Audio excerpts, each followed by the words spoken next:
Hola, buenos días. Muchas gracias por la presentación. Eh, a ver, un segundo. Este, el botón de Zoom se activó Listo. Bien, como les comentaban, actualmente trabajo en uno de los laboratorios nacionales, que este está en la Facultad de Ciencias. Nos dedicamos a muchas cosas y entre varias, pues está la parte de microfabricación. Y particularmente yo eh, participé en una parte del laboratorio haciendo justamente guías de onda microfabricadas. Y pues había diferentes motivaciones para este trabajo y por supuesto es lo que les quisiera contar. También al final de esta pequeña presentación, pues habrá por supuesto un tiempo para preguntas y respuestas, pero si en algún momento consideran que hay algo que quieren preguntar, por supuesto siéntanse con la confianza de hacer la pregunta para que pues la podamos atender en el momento, si no, entonces como les decía, hasta el final. ¿Ok? Bueno. em, Una de las principales motivaciones que teníamos aquí en el laboratorio de óptica avanzada, en el grupo de óptica cuántica de la facultad, pues es que habíamos hecho diferentes trabajos, por ejemplo, de interferometría con elementos mesoscópicos, que pues son de los que les han mostrado para los experimentos que se hacen por acá, pero como bien les han mencionado, pues se requiere que haya un proceso de alineación que es crucial. Muchas veces en los artículos o en los libros eh, se explican algunas configuraciones ópticas, pero siempre se habla eh, de que tienes un elemento aquí y otro elemento acá, y entonces un rayo de luz pasa por acá y por acá. Y ya todo funciona mágicamente. Uno lo puede hacer en el experimento, en el laboratorio, y se da cuenta que para nada se parece a lo que uno imaginaba, porque hay que primero todo ponerlo dentro de un mismo plano y luego hay que alinear muchas cosas con mucha precisión. Luego, si estamos haciendo algo de interferometría, tenemos que tomar en cuenta la, mm, la longitud de coherencia, y cuando esta longitud de coherencia es grande, como en los láseres, pues es más o menos fácil. Cuando es muy pequeña, del orden de milímetros, se empieza a complicar mucho. Y cuando bajamos de milímetros, realmente es un gran reto. Ahora, si le sumamos que no, bueno, que es intensidades de luz muy baja y que está en una longitud de onda que está fuera del visible, pues todavía se complica mucho. Así que buscábamos también una manera de que este tipo de elementos quedaran fijos de alguna manera. Sabemos que actualmente hay muchos métodos de telecomunicaciones basados en fibras ópticas, y hay una gran motivación en el mundo por hacer diferentes sistemas de seguridad a través de este tipo de tecnologías, y por supuesto queríamos empezar a abordarlas. Hay otro campo muy grande del sensado que se puede, que se puede pues mezclar o trabajar junto con algunos procesos médicos, y puede ayudar a diferentes procesos o la medición de algunos parámetros biológicos dentro de sistemas, ya sea en tejidos vivos o algo así, sin necesidad de interrumpir el proceso biológico. Y una de las opciones que se tiene, por supuesto, tiene que ver con estas guías de onda. Am, Poco antes de que yo empezara con ese trabajo, en el laboratorio también se habían hecho algunos trabajos relacionados con la producción de fotones, bueno, producción de estadística de fotones o una serie de fotones con una estadística específica para usarla en protocolos de encriptación. Y pues con todos los otros parámetros que teníamos, dijimos, pues sería una muy buena idea poder hacer esto en pequeño y una de las primeras partes, pues uno de los primeros elementos que es súper importante poder producir a microescala, pues es un divisor de haz. Entonces, el objetivo general de este trabajo fue estudiar y construir un dispositivo óptico que pudiera producir unas series de luz, eh, una serie de fotones con una estadística muy específica. Buscábamos en particular que tuviera un ruido 1 entre F, o lo que se conoce también como ruido rosa, y estadísticas aleatorias. Y todo esto a partir de pues, estados en la base de número y justamente usando esta óptica lineal integrada. Para eso íbamos a requerir hacer muchos pasos que son justamente los que ahorita les voy a mencionar. Empezar, por supuesto, con simulaciones, eh, simulaciones de qué es lo que esperábamos computacionalmente en cuanto a las estadísticas, el diseño y la fabricación de las guías de onda de una óptica integrada. Luego pasar a hacer específicamente un divisor de haz multimodal y que lo pudiéramos empalmar directo a fibras ópticas multimodales, que son las que se usan aquí en los experimentos que ya les han estado mostrando, y que pudiéramos estar modificando estos coeficientes de transmisión y reflexión en esos divisores. Luego, por supuesto, producir ya estas estadísticas y diseñar y fabricar una red de divisores. Bueno, para la primera parte, el objetivo era tener una red justo de divisores de haz en el que se envía solo un fotón en una de las entradas, pero a la salida del primer divisor de haz, pues colocar otros dos divisores y así sucesivamente en cada una de las salidas de los divisores. Solo que particularmente, em, ¿cómo se pone? Ah, sí, el puntero, ¿cómo lo pongo? Aquí está. Ok. Para los segundos divisores, en realidad aquí hay una complicación que ya no se vuelve trivial porque a este divisor le llegan las salidas de el divisor de arriba y el divisor de la izquierda. Entonces aquí tenemos un fenómeno de interferencia que por supuesto en mecánica cuántica pues esto difiere significativamente de la mecánica clásica y entonces vamos a tener un fenómeno muy importante en este tipo de casos. Y lo primero que hicimos fue con las simulaciones que pudiéramos reproducir los casos clásicos, que es por supuesto algo muy similar a una campana de Gauss, porque esto se parece muchísimo a este experimento de la máquina de Galton, donde si alguien no lo recuerda, pero seguro lo han visto, tal vez por nombre no lo conocen, pero seguro lo han visto, esta pequeña caja donde uno avienta una canica o una ficha y va librando obstáculos donde hay una probabilidad del 50% para que vaya hacia un lado o hacia el otro. Una vez que pase ese obstáculo, vuelve a ocurrir lo mismo y luego contabilizamos cuántos llegaron en cada una de las salidas. Y por supuesto tenemos una forma como la campana de Gauss. Con esta simulación que se hizo, pues obteníamos este tipo de resultados para 20 niveles de divisores de haz. Aquí a la izquierda se explica qué son los niveles. Y luego lo hicimos para 200 niveles y por supuesto el resultado es muchísimo más parecido a la campana de Gauss que esperamos.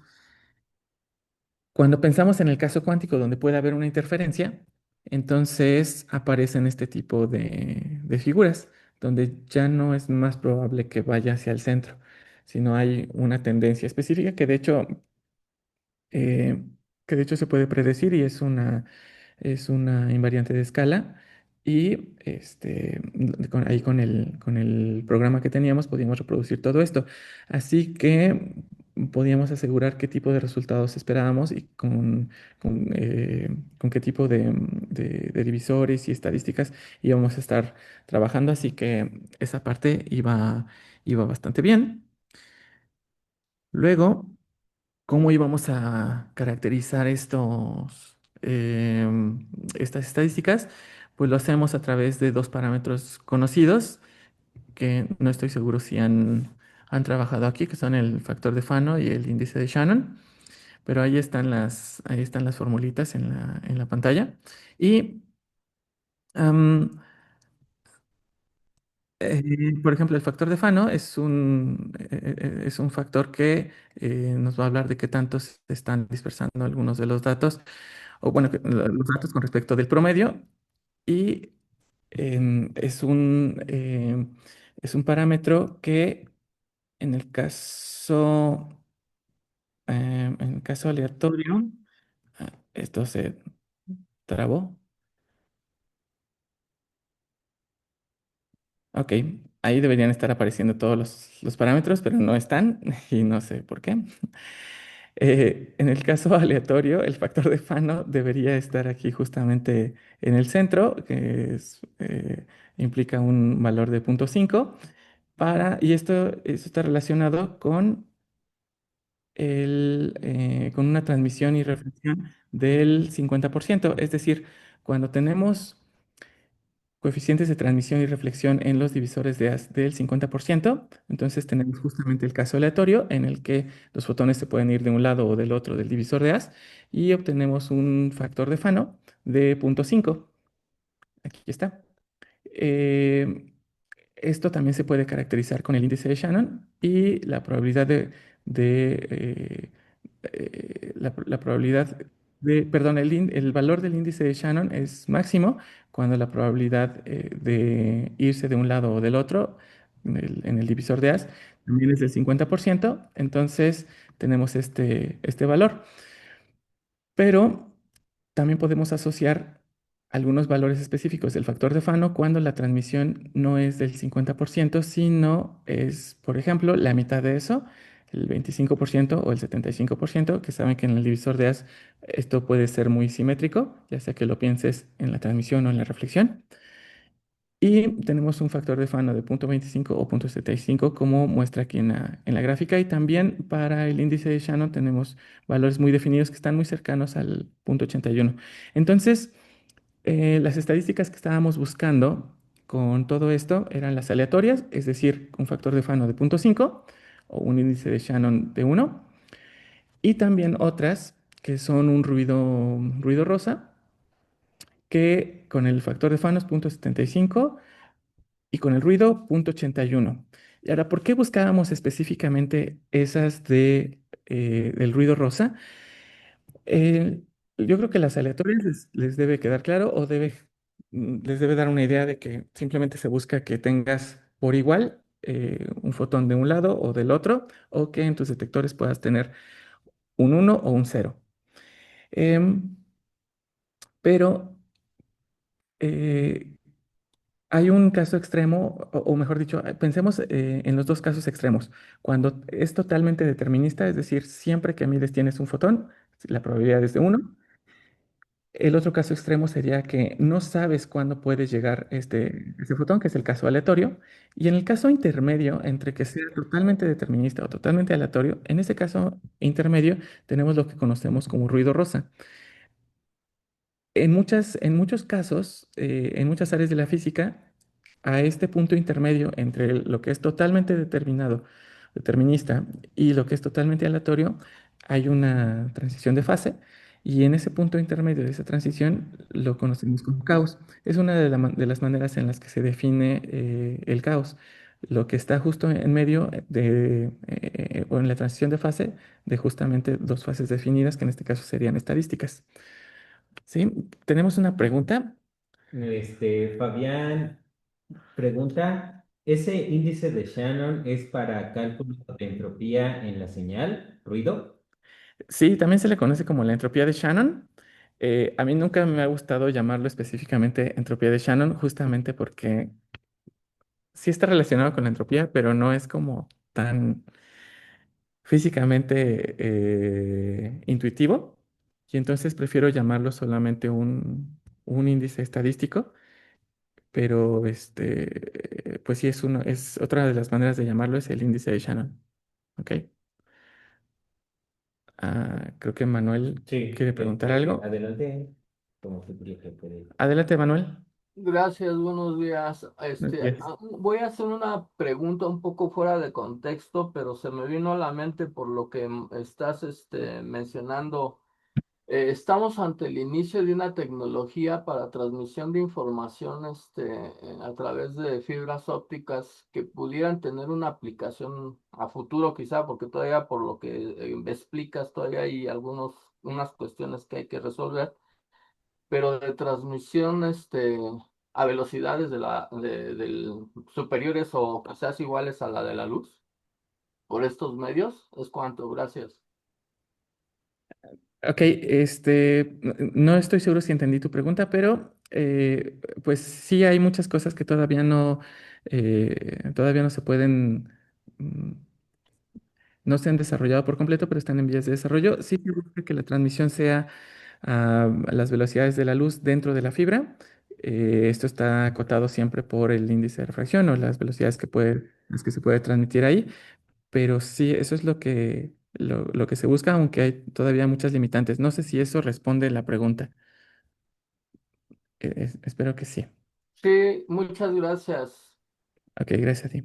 Bien, bueno, este...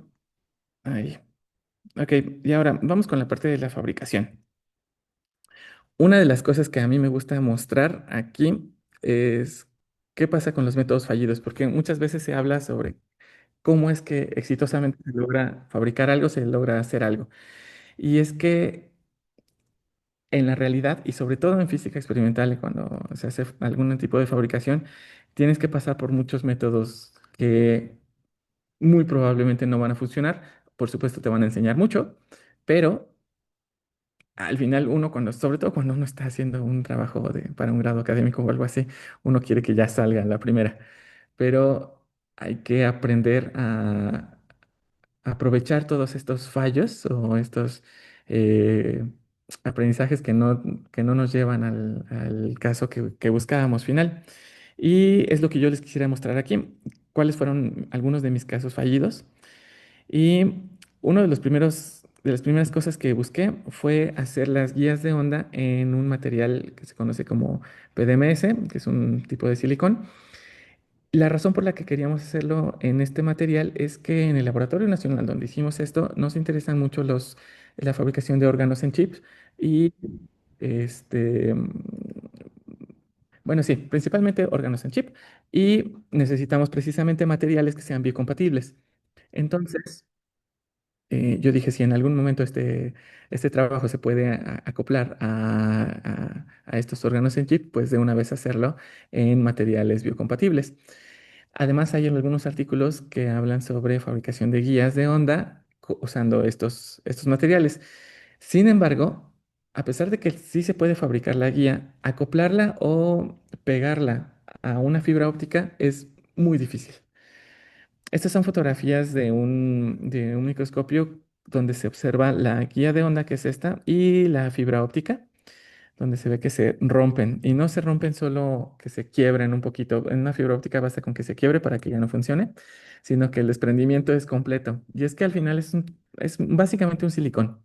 Entonces es muy flexible, es transparente y a pesar de que uno pueda acoplar las fibras ópticas, desacoplar y llevar este dispositivo fuera de la plataforma donde se trabaja es muy difícil porque la fibra óptica es de vidrio y es muy rígida, y una vez que uno lo intenta desacoplar, se vuelve un problema. Y algo que nosotros queríamos es que este dispositivo fuera portable.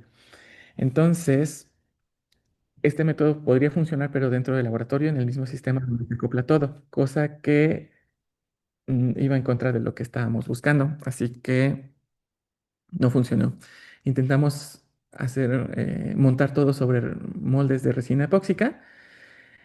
Estos moldes son mucho, mucho más robustos, son muy rígidos, pero la rigidez excede a la de la fibra óptica y entonces con mucha facilidad en el proceso de curado, cuando se endurece, muchas veces se quebraba la fibra óptica. Así que también fue complicado, así que se nos ocurrió fabricarlo sobre la guía de onda, es decir, perdón, sobre la fibra óptica. Es decir, tienes la fibra óptica y encima de eso fabricarle una guía de onda. En el Laboratorio Nacional contamos con un equipo que nos permite este tipo de fabricación, que es de la marca NanoStrive, y am, intentamos usar esta tecnología, pero con el material que teníamos en ese momento no se podía. Es decir, se puede fabricar una guía de onda del tamaño y de la forma necesaria para acoplarlo a la fibra, pero cuando uno intenta fabricarlo directamente sobre la fibra óptica, hay un problema óptico. Este equipo funciona como es un método de litografía por absorción de dos fotones, y lo que tienes es un prepolímero y con un láser enfocado por un objetivo de microscopio, le da la energía suficiente para que polimerice en un punto muy específico. Es decir, literalmente enfocas el láser sobre el polímero y donde va enfocando, ahí se va polimerizando. Este punto, esta zona donde enfoca es la cintura del láser, y es lo que te da el tamaño mínimo de fabricación o lo que se conoce como un voxel, que para este equipo puede llegar hasta los 300 nanómetros. Así que es como una impresora en 3D muy pequeña para hacer pixelitos de hasta 300 nanómetros. El problema es que cuando esta luz pasa por la fibra óptica, pues la fibra óptica es un material translúcido, entonces genera refracción, y esta refracción genera que la cintura del láser se deforme, y entonces aparecían algunas zonas, como en esta fotografía, donde se excede la energía necesaria para la polimerización, y en lugar de solo polimerizar, se evapora y nos generaba estas burbujas. Así que no lo logramos. Y como ven, en realidad probamos diferentes métodos con diferentes equipos, pero no fue sencillo. En cada uno de los casos investigamos los trabajos que se habían publicado sobre esto, las eficiencias ópticas, si se había usado, por ejemplo, solo para algún tipo de biomaterial o para algo de óptica cuántica. Y este, con las herramientas que se tenían, tratamos de fabricarlo, pero encontramos diferentes dificultades que nos decían, ese no es el método, ese no es el método que tú puedes llevar. Así que, miren, este es el equipo con el que se fabricaron las cosas, y al final se obtenían unas estructuras como estas, pequeñas, para hacer las guías de onda. Y al final lo que se hizo fue, en lugar de fabricar directamente sobre la fibra, más bien fabricar guías de onda independientes y después acoplarlas a las fibras ópticas. Eh, para que se den una idea del tamaño de estas estructuras, esto es como un zoom de esta imagen. Este es va a ser precipitados de, creo que de 50 mililitros. Y la longitud de esto es apenas de 1 milímetro. Entonces, en 1 milímetro tenías toda esta estructura, y pues este método de fabricación requiere también un cuidado muy específico en la habitación. Es un cuarto de ambiente controlado, porque ahí mm, cualquier partícula contaminante del ambiente puede interferir justo en el camino del láser y echar a perder toda la fabricación. Am, una vez que vimos que este era el método óptimo para lograr estas guías, empezamos a eh, buscar diferentes métodos para la fabricación, perdón, para el diseño, que involucraba diferentes acopladores para que introdujéramos la fibra, pero encontrábamos muchas pérdidas de luz. Inclusive buscamos el diseño de unas estructuras más cónicas, pero por el método de fabricación, que en realidad no es continuo, sino es discreto, genera mayores pérdidas de luz. Así que también caracterizamos el qué tan qué tan cerca pueden estar dos estructuras para que este equipo pueda fabricarlas de manera separada y no se fusionen. Hicimos todas estas caracterizaciones, encontramos que había muchas cosas que no se iban a poder hacer, pero algunas que sí. Y entonces con esas que sí, se empezaron a hacer simulaciones en equipos perdón, en programas especializados. Y aquí hay otra cosa que quiero enfatizar. Cuando se encontraron bueno, cuando ya vi cómo se podía fabricar, cómo modificar el diseño, buscar que la luz que íbamos a enviar, de estos fotones convertidos de la conversión paramétrica descendente, que fueran a través de las guías de onda. Hice el diseño en este programa y encontré los parámetros geométricos óptimos para hacerlo. Pero cuando lo fabricaba, no funcionaba. Y yo no tenía ni idea de por qué. Estuve preguntando mucho y encontré eh, que la mejor fabricación, perdón, que la mejor simulación que podía hacer era la más básica que se me ocurría. Así que pensé en óptica geométrica totalmente básica. Me fui a este programa del GeoGebra y ahí fue donde me di cuenta que la geometría de la guía estaba bien, lo que no estaba bien era la longitud y tenía que modificarlo por 120, como 123 micras y con eso logré que funcionara y terminé con un diseño como este. Esta imagen que se ve en gris es el diseño que se hizo y esta imagen en amarillo es una fotografía de microscopio de la guía fabricada. Sí, Víctor. Gracias, doctor, por la explicación. Un par de preguntas, si me permite. En cuanto al diseño y la fabricación de guías de onda, ¿han tenido algunos acercamientos o investigaciones para usar guías de onda tipo BRAC?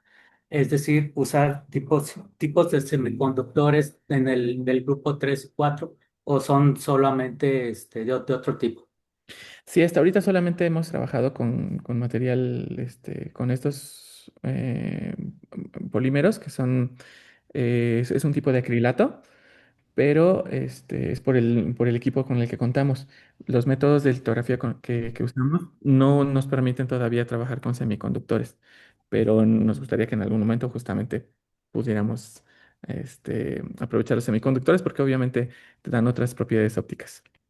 Sí, claro. Gracias, doctor. Otra pregunta. En cuanto al diseño y la fabricación de fuentes de luz de parte de fotones únicos, también se han hecho algunos cristales con una propiedad de quasi face matching, o sea, no nada más del tipo face matching, pero desarrollados por ustedes, los investigadores.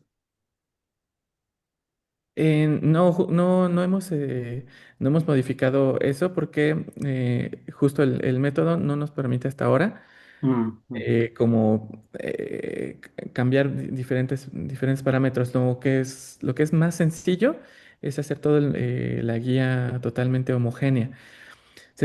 Hay una publicación un par de publicaciones sobre que se pueden modificar algunos de los parámetros del equipo para para poder hacer otras estructuras, pero nosotros no lo hemos explorado aún. Muy bien. Ok, Gracias, doctor. pues nada. Bien. Bueno, la siguiente parte, una vez que nosotros tenemos estas guías de onda, la siguiente parte es pegarle la fibra óptica. ¿Por qué queríamos pegarle la fibra óptica? Porque los métodos que existen más eficientes es, al final, poner un objetivo de microscopio y acoplar la luz a la entrada de la guía, dentro de los parámetros, por ejemplo, de la apertura numérica de la guía y todo esto. Pero eso implica que todo esté de nuevo montado sobre algo que no se puede desalinear y bueno, es altamente sensible. Y lo que nosotros queríamos es que fuera portable. Así que queríamos pegarle la fibra óptica, literalmente. Para eso montamos un sistema como este, donde por acá atrás está el lacercito, va hacia la primera fibra óptica de la fibra óptica va un desplazador XYZ, bueno, un conjunto de microdesplazadores XYZ. Lo monitoreamos a través de un microscopio en tiempo real para que se pudiera acoplar a las otras fibras ópticas. Para esto hay que cortar las fibras con mucho cuidado. Este es un ejemplo de una fibra rota y esta es una fibra cortada. Entonces, si pueden ver que parece realmente como que hasta digitalmente hubiéramos hecho un corte de la imagen, pero así se ven y eso nos asegura que tenemos una superficie plana sobre la que se va a empalmar las otras. Y al final teníamos algo similar a esto, donde se estaba monitoreando la potencia que se transmitía en tiempo real. En microscopio se observaba cómo es este acoplamiento y una vez que se posicionaba, usábamos un adhesivo óptico que tiene un curado óptico, porque casi todos los adhesivos, cuando se secan, se curan o algo así, se contraen. Es parte de las propiedades de los materiales justo cuando se endurecen, se contraen y cuando se contraen, justamente modifican la posición. Entonces podían desalinear y eso me ocurrió, que desalineaban la fibra óptica de la guía y entonces justamente se perdía esta alineación hasta que encontramos un adhesivo óptico que nos ayudó a resolver este problema. Y bueno. Aquí les enseño unas fotografías de cómo se ven estas en microscopio, estas guías de onda.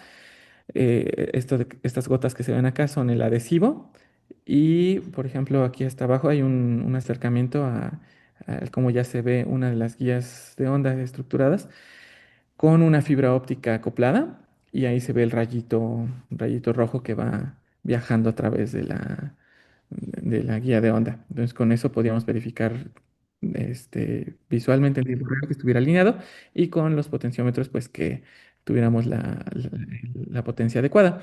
Se caracterizó la pérdida de estos materiales.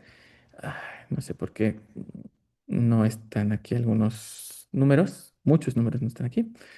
Pero bueno, se calcularon también los coeficientes de Fresnel para estos casos y al final encontramos que teníamos una pérdida cercana este, teníamos un factor de atenuación de un poco más de 1 decibel por milímetro, cosa que para muchos materiales ópticos es alta, pero tomando en cuenta que estas estructuras iban a ser en extremo pequeñas, entonces es tolerable. Esto es una fotografía de cómo se hizo el, el experimento, cuál era la idea. Abajo está el diagrama, que este esquema creo que ya lo han visto mucho estos días. Tenemos un láser de bombeo que excita el cristal no lineal, salen pares de fotones. Estos pares se envían a lentes acopladoras que se llevan, por ejemplo, a una fibra óptica y luego al detector, pero en el caso de la otra, llevábamos primero esta luz hacia el divisor de haz y luego hacia los detectores para hacer el análisis. Y bueno, los resultados de las simulaciones nos decían qué, qué coeficientes de transmisión y reflexión necesitábamos para obtener qué estadísticas y en qué salidas específicas.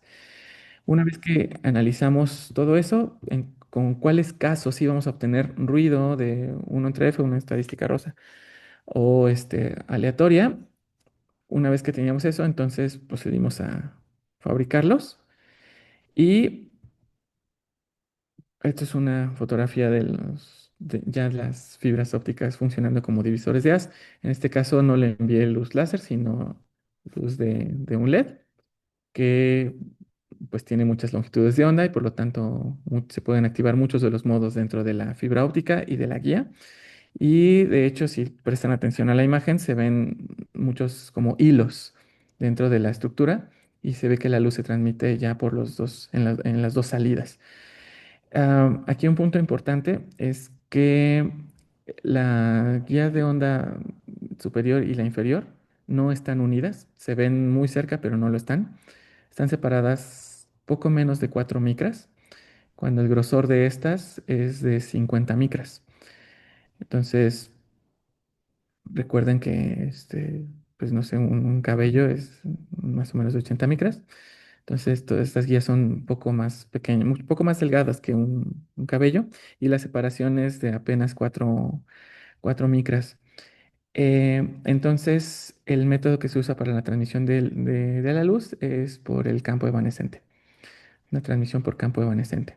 ¿Y cómo es que modificábamos la transmisión y reflexión dentro de este divisor de haz? Era separando estas guías desde 4 hasta 6 micras y aumentando o disminuyendo la longitud de esta parte de las guías, que se conoce como longitud de interacción. Entonces, con esos parámetros geométricos podíamos hacer el cálculo usando los índices de refracción, las longitudes de onda y la separación para determinar cuánta luz se iba a quedar en una de las guías y cuánta se iba a transmitir. Lo hicimos también para no solo un divisor de haz, sino después otro divisor de haz en cada una de las salidas del primero. ¿Sí, Víctor? Gracias, doctor. ¿Cuál es el rango de las longitudes de onda que acepta este divisor de haz? O sea, no sé, todos se hacen del infrarrojo, como usted dijo, pero no sé, 1500, 1530 a otro rango en particular. No, no recuerdo ese número, sí lo calculé y lo dejé por ahí en mi tesis, pero o sea, abarcaba mucho más que el visible, porque Ah, justamente son multimodales. Entonces, sí, desde tal vez el ultravioleta cercano hasta, yo imagino, no recuerdo con precisión, pero debe estar cerca de los 1400 nanómetros, entonces del infrarrojo cercano. genial. Genial, o sea, es un espectro más amplio, pues, no nada Sí. más en el infrarrojo. Ah, muy bien. Mm, Gracias, doctor. por nada, como son fibras, perdón, como son guías de onda grandes, anchas, pueden transmitir muchos modos, justamente Genial. porque son muy anchas. Para hacerlas monomodales tiene que ir del orden de 3 a 5 micras, Sí, es la diferencia. Ujú. de acuerdo. Eh, Ay Dios, se trabó. Ahí está. Entonces, ahí teníamos la estructura y empezamos a medir los parámetros que buscábamos del factor Fano y el índice de Shannon. Puse con diferentes colores las diferentes estructuras que hice. Hice una estructura azul con 4 micras, otra naranja con 5 y otra con 6. Iba variando su separación. Y entonces, por ejemplo, todas las azules nos daba un factor de Fano cercano al que buscábamos del ruido rosa. Las de 5 micras de separación más cercano al aleatorio, y lo mismo con las de mayor separación, aunque la transmisión que se lograba ya era mucho menor en las más separadas. Y esto mismo lo vimos con el índice de Shannon. Am, lo hice también comparado con los parámetros de la simulación. En azul están los experimentales, en naranja los parámetros, los resultados que esperábamos de la simulación.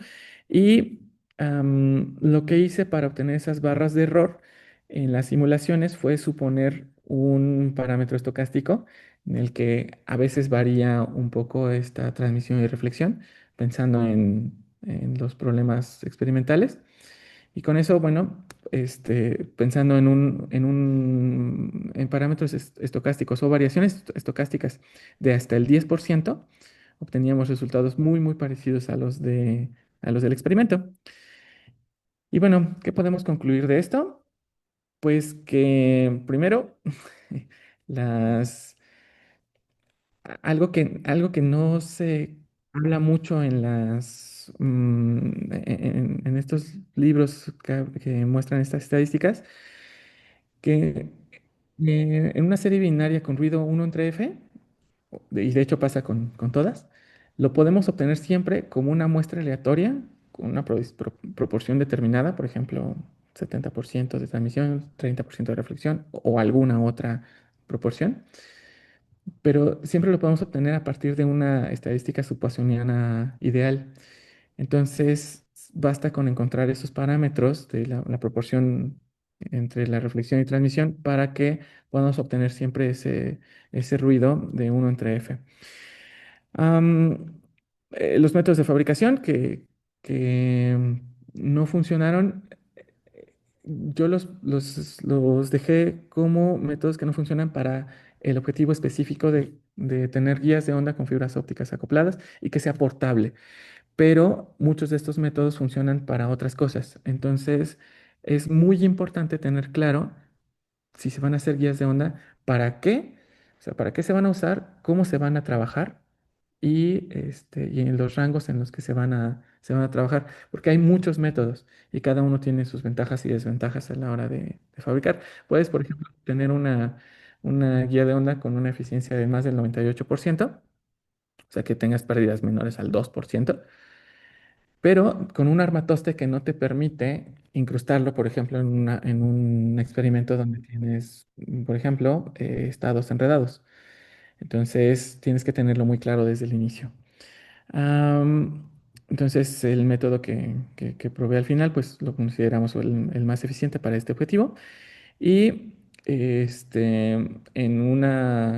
guías de onda de poco menos de 2 milímetros de longitud, tenemos una transmisión máxima del 35% de luz, cosa que es suficiente para hacer muchos de los experimentos con óptica cuántica, sobre todo cuando se trabaja con sistemas de coincidencia. Y las tasas de éxito de fabricación son de entre el 50 y 70%, cosa que para microfabricación son parámetros altos. En microfabricación siempre hay muchas pérdidas. Se obtuvieron las estadísticas que se buscaban entre un divisor y tres divisores, muy parecidas a las que buscábamos inicialmente. ¿Y en qué se puede aplicar esto? Bueno, el trabajo quedó ahí en mostrar que se podían producir estas estadísticas, mostrar las simulaciones y la fabricación e implementación experimental. Pero estas se pueden usar, por supuesto, en la generación de estadísticas muy específicas para usarlo en protocolos de encriptación. Seguramente han visto que en los protocolos de encriptación, pues te hablan sobre, que te dicen, si tú mandas tantos fotones y pasan por este sistema, se van a comportar de esta forma, se miden de esta forma y demás, pero necesitas enviar o saber cada cuándo tienes los fotones que necesitas para ese método.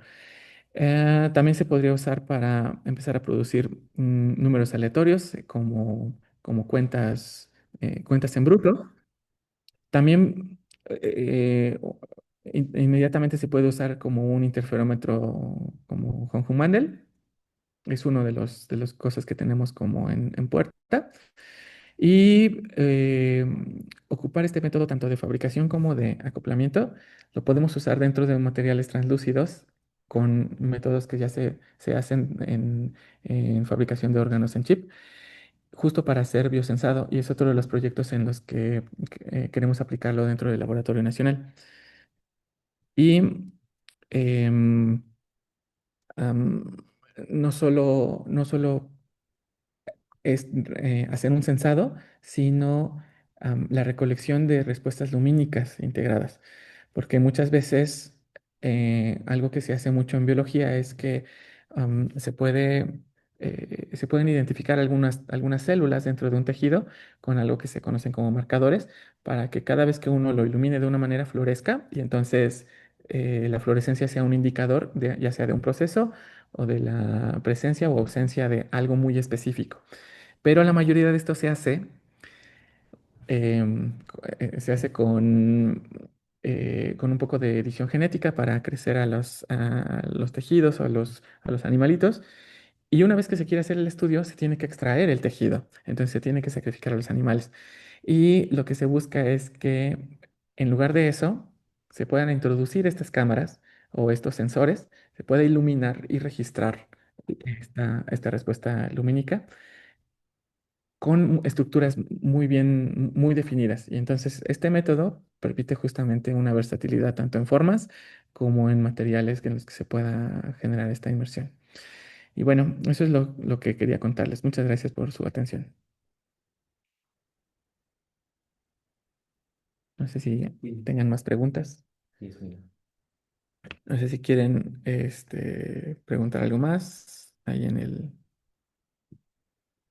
chat o alguien que quiera levantar su mano y preguntar. Mientras les cuento que este laboratorio nacional se llama Lansbiodit y se encuentra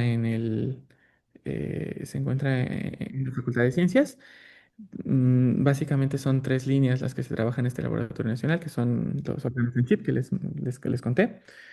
Los servicios, que actualmente se han escuchado que la UNAM hizo estos servicios de PCR muy baratos. Es uno de las cosas que se hacen en los servicios. Son PCRs para COVID. Próximamente se va a ofrecer el servicio para detección de virus de papiloma humano. Y para hacer la otra línea es generar un biosensor que promete resolver y dar mucha accesibilidad a muchos tipos de diagnóstico. Sí, Víctor. Muchas gracias, doctor, antes que nada, por esta explicación y por compartir sus conocimientos en la investigación. Una última pregunta. ¿Hay una colaboración con otras universidades aquí del país en el Laboratorio Nacional? Probablemente, me queda claro con el IPN, pero no sé si probablemente con el TEC de Monterrey o inclusive a nivel internacional. Sí, de hecho sí tenemos varias colaboraciones, no solo con universidades, también con industria y alguna parte de gobiernos estatales y federales en diferentes proyectos. Si quieren saber un poco más de esto, les podría compartir la página la página del laboratorio, Por eh, favor. it.unam.mx. Ahí está. Eh, ¿Cómo se envía? No puedo enviarla. Bueno, ahorita se les envío en cuanto sepa cómo enviarlo a través del chat. Este, Sí, ahí. ah, no puedo. No, no sé por qué. Bueno, en un Dice, momento se les comparte. dice, ¿podría tener aplicaciones similares a la multiplexación por división de onda? Sí, justo, creo que no lo mencioné y es algo que debí haber mencionado. Es uno de los objetivos que teníamos inicialmente, hacer esta multiplexación justo si tenemos perdón, una guía de onda multimodal. Hay formas de hacer esta multiplexación en las salidas de los divisores de acuerdo con los modos. Entonces, uno de los siguientes pasos es justamente profundizar en el diseño de las guías para que ciertos modos se vayan de un lado y ciertos modos se vayan del otro lado para justamente transmitirlo en diferentes canales. Y es algo que a mí se me hace como súper interesante, pero pues ya, es algo con lo que yo todavía no me he metido. Pero sí, es algo muy, muy padre todo eso. Ay, yo, perdón. Sí, ¿Cómo se llama? El laboratorio, pues es. la- ¿dónde lo puedo poner? Es que no sé dónde está el chat. ya lo puse. Ajá. Ok. Luego, otra pregunta. ¿Cómo se corta el material? ¿Con láser? Las fibras ópticas se cortan, perdón por esta cosa, pero se cortan con una cortadora de fibras. Ahora, ¿qué es una cortadora de fibras? O sea, el equipo así se llama. Es muy chiquito, es como una engrapadora, del tamaño de una engrapadora. Y entonces es un equipo comercial en el que tienes que dejar la fibra desnuda, es quitar todos los recubrimientos, los plásticos y los últimos recubrimientos translúcidos y lo pones en una posición, en un orificio muy específico y tiene un mecanismo con el que literalmente tú presionas y una punta de diamante genera un quiebre o una cuarteadura en la fibra. Y luego lo único que haces es empujar de abajo hacia arriba para que se termine de quebrar. Entonces, como es vidrio, lo que necesitas solo es una guía de corte y luego quebrar.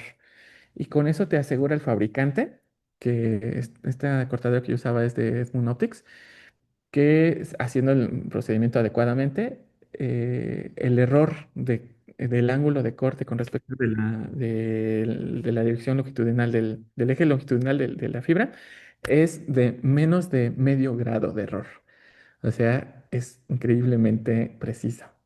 Entonces, así es como se hace. Y otra pregunta es, ¿hay posibilidad de hacer servicio social de física en los videos? Sí, por supuesto. Es cosa de que escriban al contacto que está ahí en la página. Se los puedo decir, pero es más fácil verlo escrito. Es lansbiudit@ciencias.unam.mx. Y podemos, por ejemplo, acordar una cita para que ustedes conozcan las líneas de investigación y las líneas de trabajo del laboratorio y ustedes vean si se quieren incorporar a alguna de estas líneas. Pues con mucho gusto podríamos aceptar más estudiantes de servicio. Siempre hace falta estudiantes que quieran continuar con los trabajos. Y en particular tenemos varios proyectos como de temas que parecen muy diversos y pues sí, sería cosa de que escriban y podamos platicar. ¿Ok? Otra pregunta es, ¿por qué no se usa un láser para cortar? ¿El vidrio es por el aspecto térmico? Em, el corte por láser se llama, en realidad se les llama cortadoras láser, pero el método que usan es ablación. O sea, el término más preciso es que es ablación. Es decir, el láser lo que hace es fundir el material y desbastarlo por medio de calor. Entonces lo funde y lo que puede lo evapora. Y eso genera dos cosas, que el corte sea muy rápido y como muy práctico, y otra, en las orillas se deforma. Entonces se genera una curvatura porque lo hace por calor. Entonces, para el caso de fibras ópticas, eso justamente es un problema, porque lo que queremos son cortes rectos, no curvos. Entonces, por eso no se usan las cortadoras láser en fibras ópticas, porque al final en los bordes de las cortadoras láser siempre hay esta deformación debida a la ablación. ¿Y hay posibilidad de estancia postdoctoral? Sí, sí, también ahí directamente tendrían que comunicarse con la encargada la responsable de todo el laboratorio, que es la doctora Tatiana Fiordelicio. Pero bueno, al final se pueden contactar a través del mismo correo, que es creo que aquí sí puedo escribirlo. A ver, creo que ya pude ver el chat. A ver. Ah, no sé por qué no puedo escribir en el chat. Poco. Este, ah, ah, Creo que ya vi por qué no podía.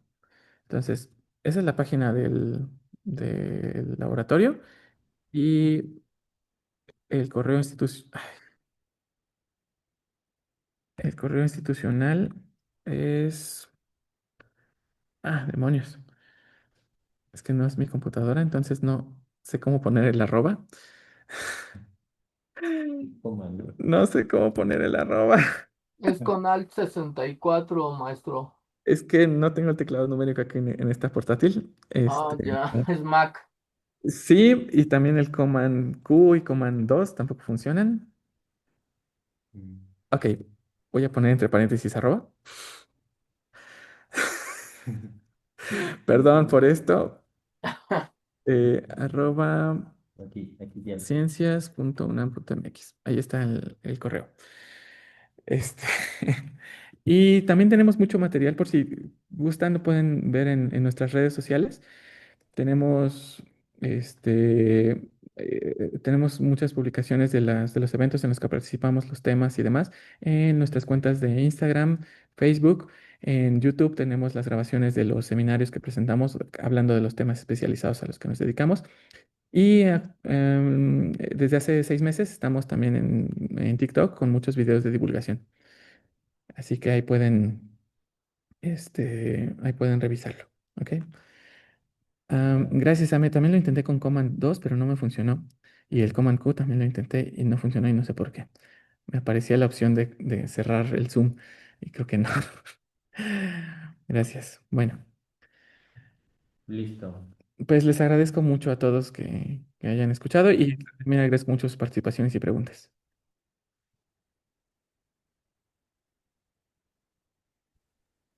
Gracias a usted. Excelente ponencia. ¿Qué onda, Tavo? ¿Me escuchas? Por ahí te mandé un mensajito en el chat.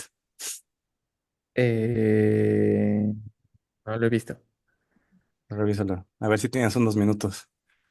Eh, Este, en el chat general, no, lo mandé directamente a la cuenta que está a nombre de Raúl. este,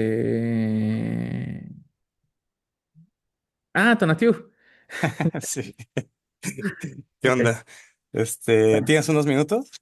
sí, pero mejor, Sí, te lo sí, mando. Podemos conectarnos en otro lado, ¿no?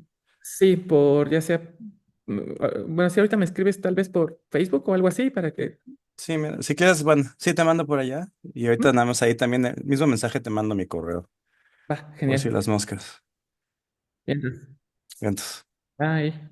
chao. ¿Sí puedes apagar el micrófono ahí?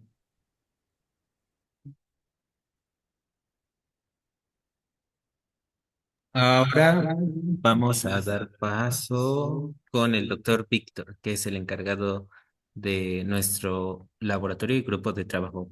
Por favor, ¿pueden leer su semblanza, Jessie? Sí, claro.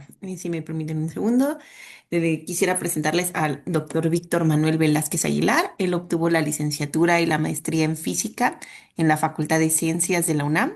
En 1999 obtuvo el doctorado en física en el CINVESTAB con la especialidad en estructura nuclear. Realizó una estancia postdoctoral en el Instituto para la Investigación Subatómica en Estrasburgo, Francia, en el IRES, y posteriormente una segunda estancia postdoc en el Instituto de Ciencias Nucleares en la UNAM. Es profesor titular B de tiempo completo en la Facultad de Ciencias, integrante del Sistema Nacional de Investigadores Nivel 2. Ujú. Actualmente es el director de la Facultad de Ciencias, coordinador del Sí, por favor. Laboratorio de Óptica Cuántica y responsable del Laboratorio de Micro y Nanotecnología del Laboratorio Nacional Lance Biodit en la Ujú. misma entidad. Entre sus grupos de colaboración se encuentran el Grupo de Óptica Bueno, Cuántica de Facultad de Ciencias en la UNAM, el Grupo de Complejidad del ICN de la UNAM, el Grupo de Mecánica Cuántica del CINVESTAB, el Grupo de Robótica de la Facultad de Ciencias de la Electrónica de la UAP y el Grupo de Estructura Nucleares en Estrasburgo. Ha sido profesor invitado en el IRES CNRS en Estrasburgo, en la Universidad Paul Sabatier de Toulouse, Francia, en la Universidad Estatal de Haití y en la Universidad de Antioquia de Colombia. Le cedo la palabra. Muchísimas gracias, doctor.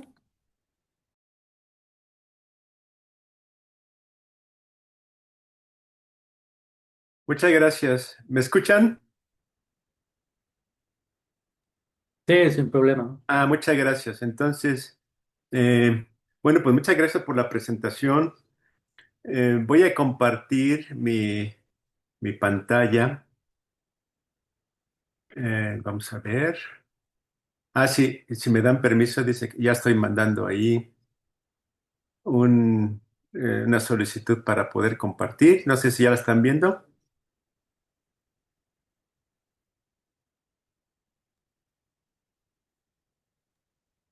Aún Todavía no, no. doctor, todavía no. Entonces vuelvo a solicitar. Dice que el compartir no está todavía encendido. Que quien está llevando quien está compartiendo su plataforma debe darme permiso. Si es la de Gus o la de Raúl, pues ahí deme permiso. voy a checar si es en la de Raúl. Y aquí tampoco no sé cómo se hace estas cosas. Ah, ¿Dónde está el doctor Víctor? Ajá. Y luego.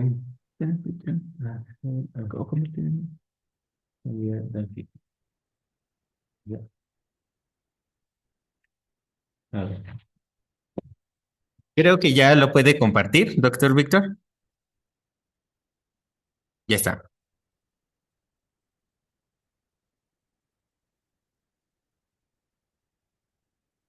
Sí, ya podemos ver su pantalla.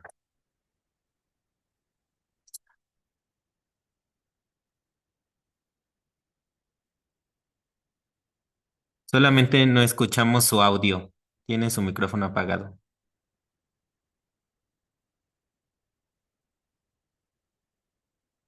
Doctor Víctor. Ah, Ahí ya. está ya. Ujú. Perfecto. De alguna manera se apagó, pero no me fijé. Comparto nuevamente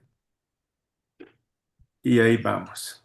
Así se llama esta presentación. Trataré de que no tarde mucho. Solamente es lo último que hicimos en el laboratorio.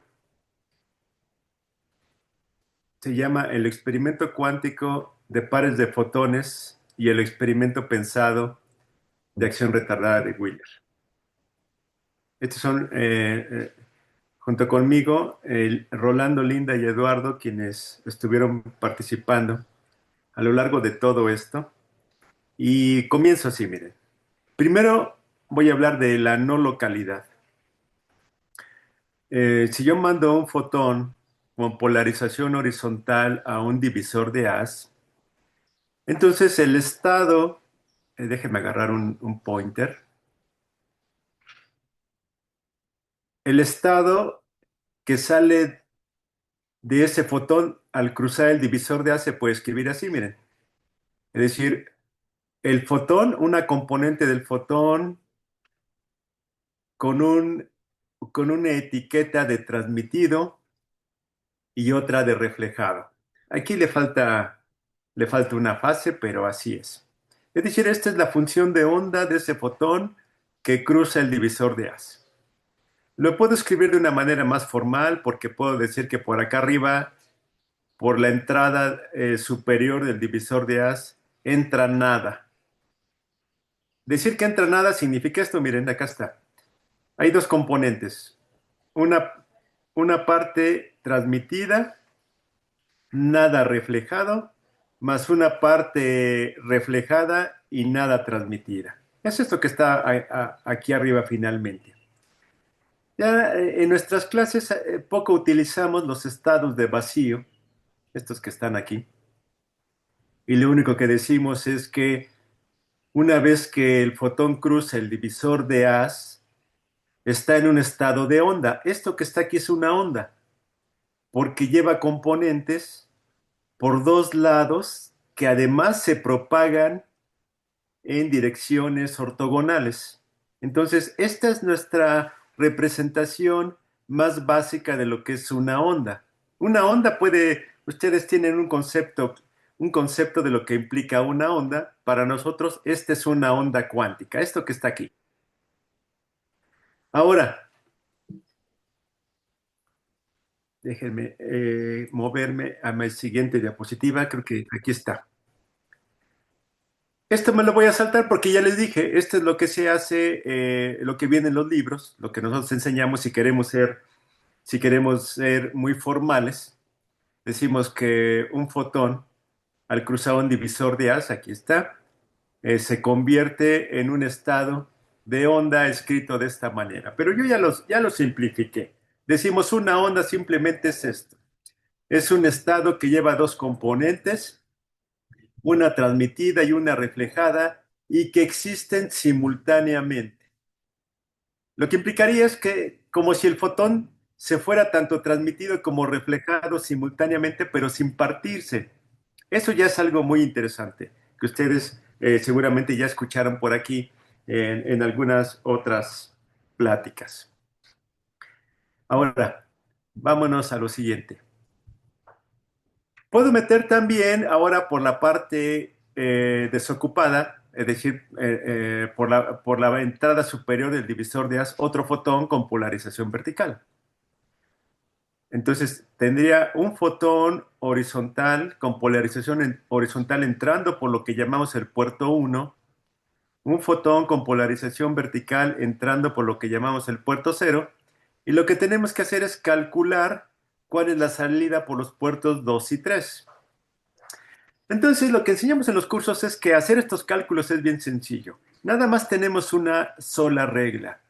Sabemos que a partir de un fotón que cruza un divisor de haz obtenemos una onda. Miren, aquí está. Esta es la onda del fotón horizontal y esta es la onda del fotón vertical.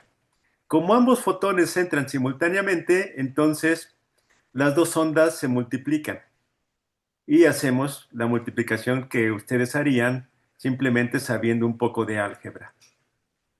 Con la excepción de que aquí, más bien dicho, con la ayuda de que aquí hay un número complejo, si ustedes se fijan, y este número complejo es una fase que adquiere el fotón cuando se refleja. Aquí, por ejemplo, mi fotón cuando entra al divisor de haz tiene una parte transmitida y otra reflejada. Pues la parte reflejada adquiere una fase que proviene del reflejo. Entonces, esa fase es I. Realmente es E a la I pi medios, pero si ustedes hacen el cálculo, eso da I, que es la raíz de -1. Entonces, en esta onda, las partes reflejadas siempre están multiplicadas por esta fase. Y lo único que hago son las multiplicaciones. Este por este, aquí están. Y luego las partes complejas me dan un menos.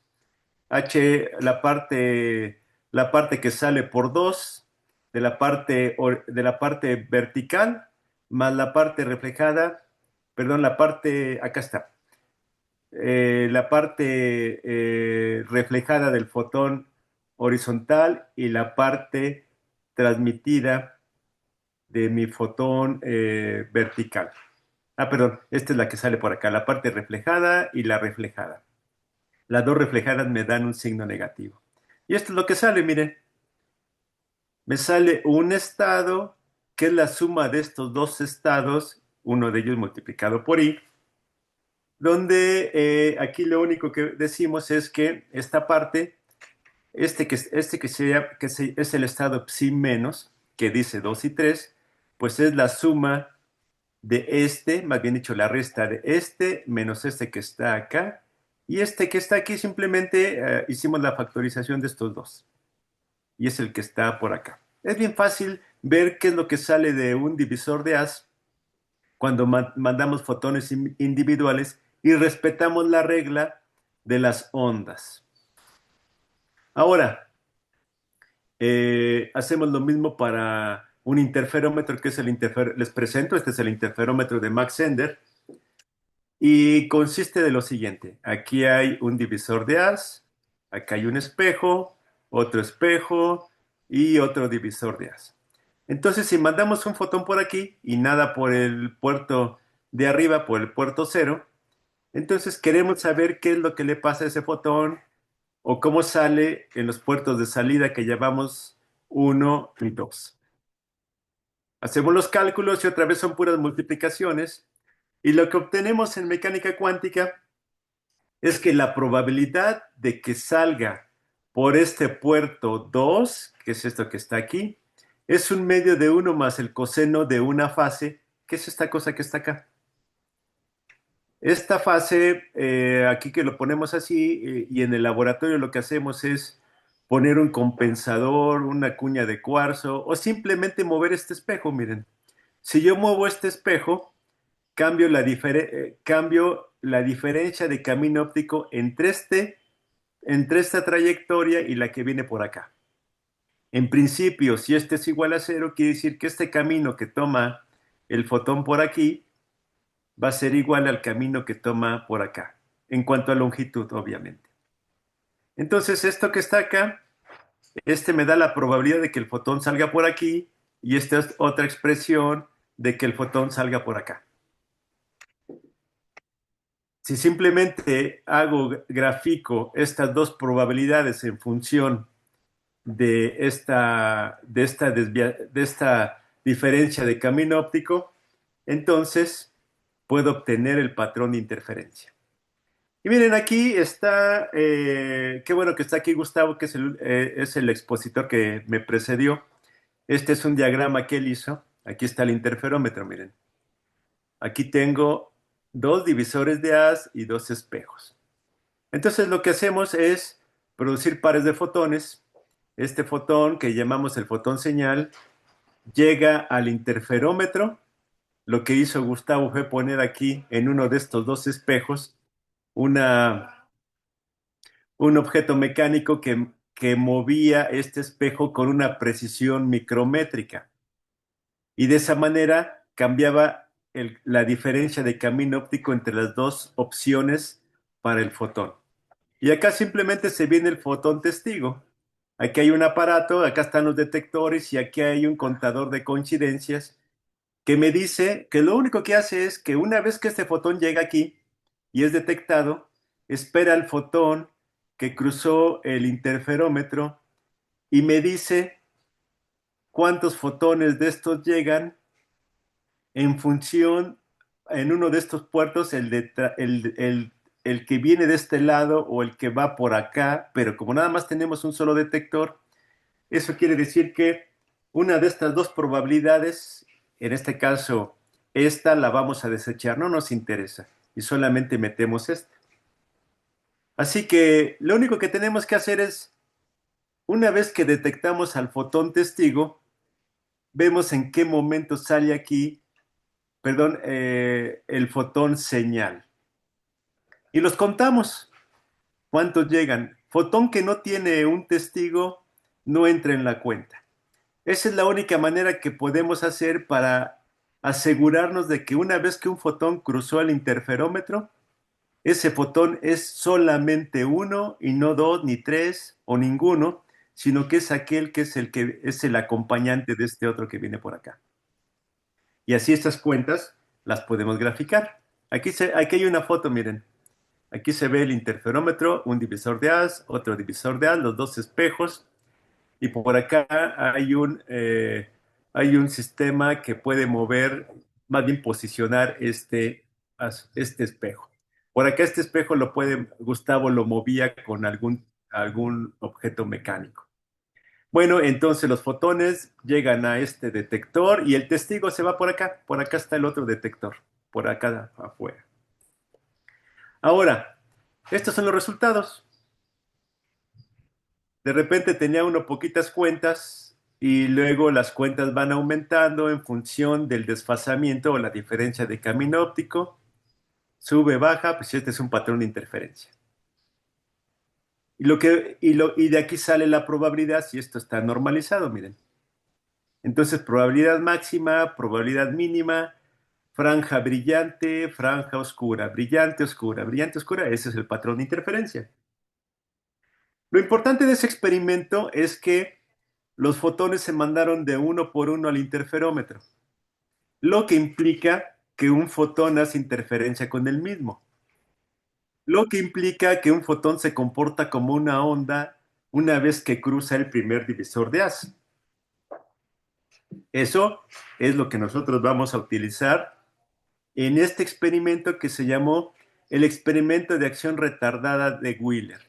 Que aquí me faltó una palabra, porque el experimento realmente se llamó el experimento pensado de acción retardada de Wheeler, porque realmente ese experimento se propuso en 1900, por ahí en los 60s,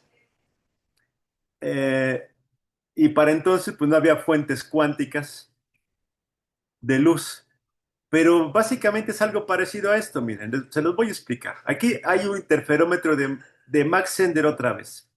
Aquí hay un divisor de haz, aquí hay un espejo, acá hay otro espejo, y aquí debería estar el otro divisor de haz, miren.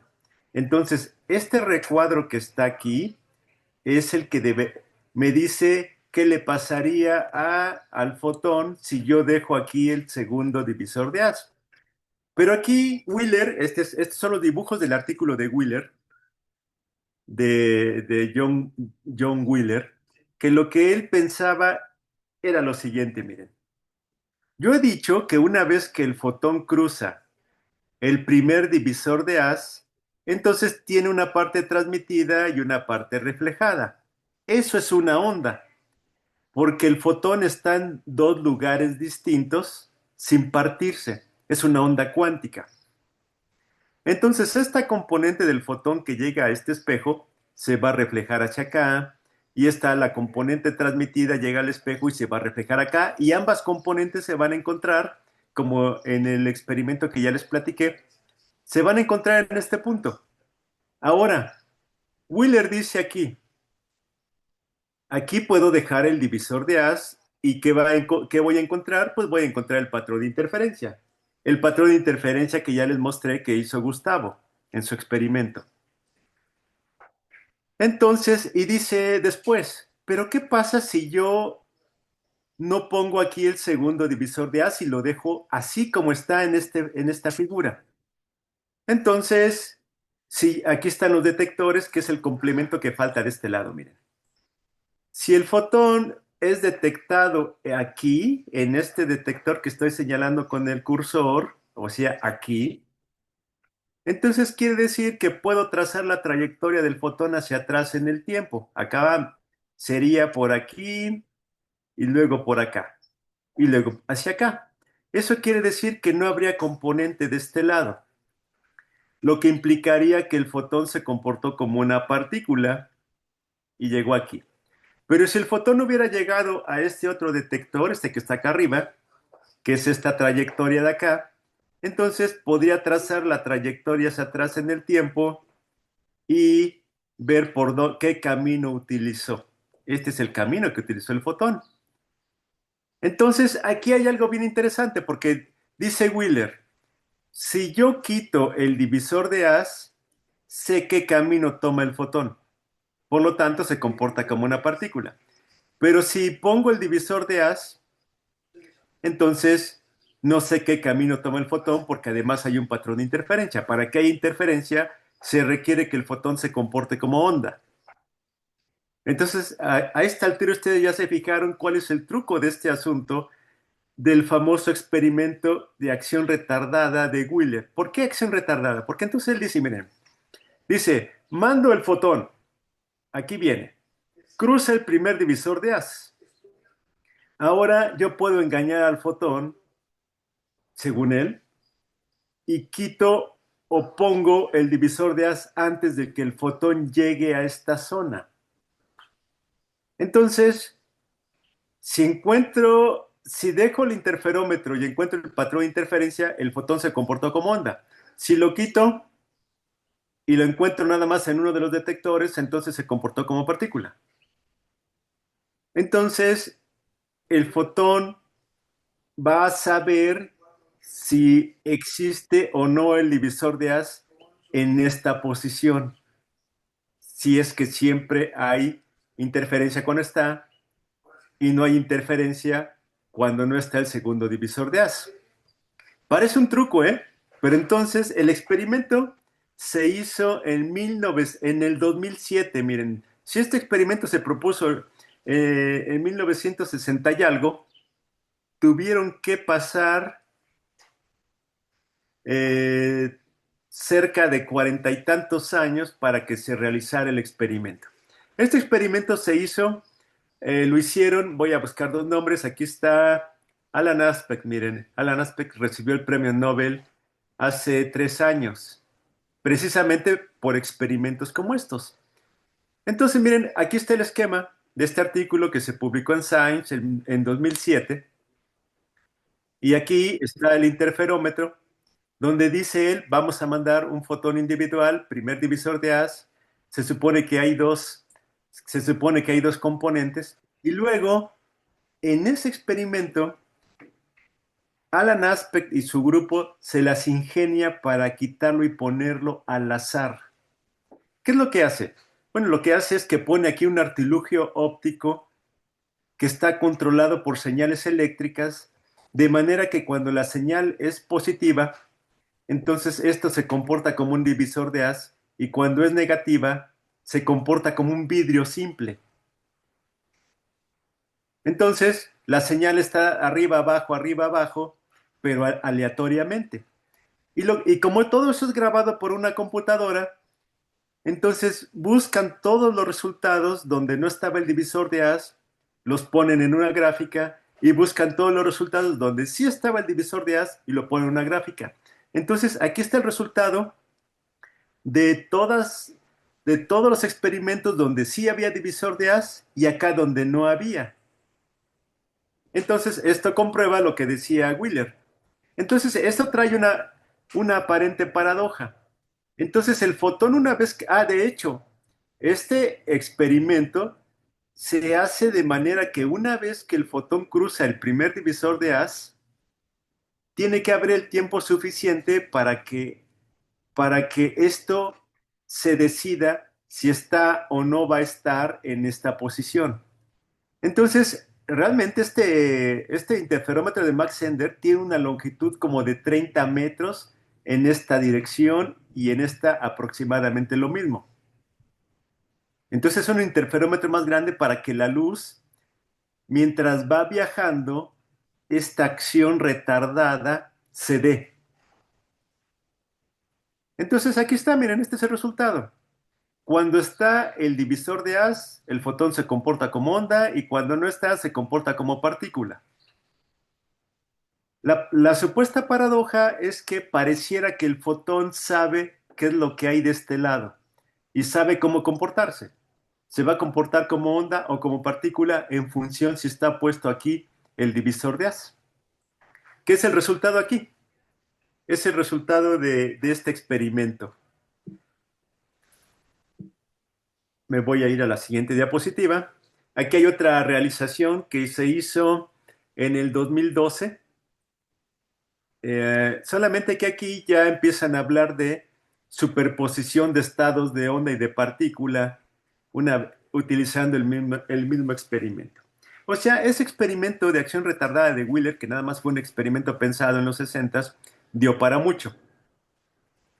Entonces, ¿el fotón sabe realmente el futuro? ¿Qué es lo que hay en el futuro? Y eso nosotros, la verdad, no lo creemos. Así que proponemos utilizar estados enredados para ver si es cierto que esto es así. Pero primero para eso necesitamos explicarles qué son los estados enredados. A lo mejor ya les explicaron en otra presentación. Pero lo interesante de los estados enredados es que existe una acción fantasmal a distancia, así lo llamó Einstein, de algo que les voy a explicar a continuación. Voy a explicar qué es la acción fantasmal a distancia entre pares de fotones, pero quise hacerlo de una manera más, tal vez un poco más didáctica, a lo mejor me sale al revés y es poco didáctica, pero miren, pensé en esto. Esto fue lo que presenté hace algunas semanas en un taller de tecnologías cuánticas en la UAM y, y sobre todo era para ingenieros. Entonces, esta preparación de la explicación de qué es la acción fantasmal a distancia, yo creo que se puede entender bastante bien. Miren. Imagínense que tienen una partícula eh, que no tiene carga eléctrica, o sea, carga cero, que tiene spin cero, que tiene además momento cero. Si tiene momento cero está parada aquí, miren, aquí la tengo. Y todos los números cuánticos que ustedes se pueden imaginar tiene cero.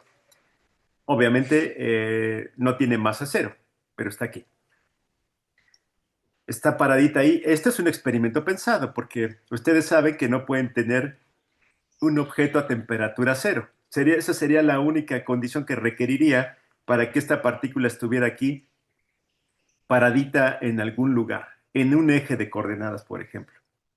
Y luego voy a hacer que suceda algo. Esta partícula puede decaer en otras dos siempre y cuando se conserven esos números cuánticos. ¿Eso qué quiere decir? Que si la partícula tenía carga cero, entonces una de las dos tiene que tener carga positiva y la otra carga negativa de igual tamaño. De manera que la suma de las dos cargas me sigan dando cero. Déjenme cerrar la puerta porque seguramente estoy aquí martirizando a los que están aquí cerca.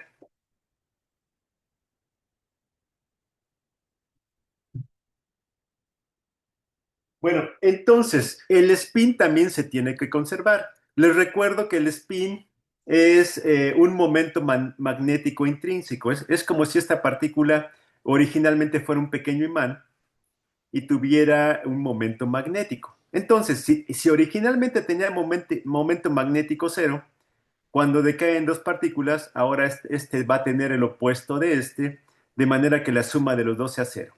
Si el spin es un medio, tiene magnitud un medio, entonces quiere decir que este tiene magnitud un medio, pero con proyección hacia abajo, es decir, menos un medio y este más un medio. De manera que cuando yo los junte, me va a dar cero.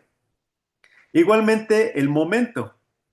Si este tiene momento, velocidad y masa, pero su rapidez está en esta dirección, su velocidad está en este sentido, entonces este tiene que tener el sentido opuesto de la misma magnitud, con la rapidez, con la misma rapidez.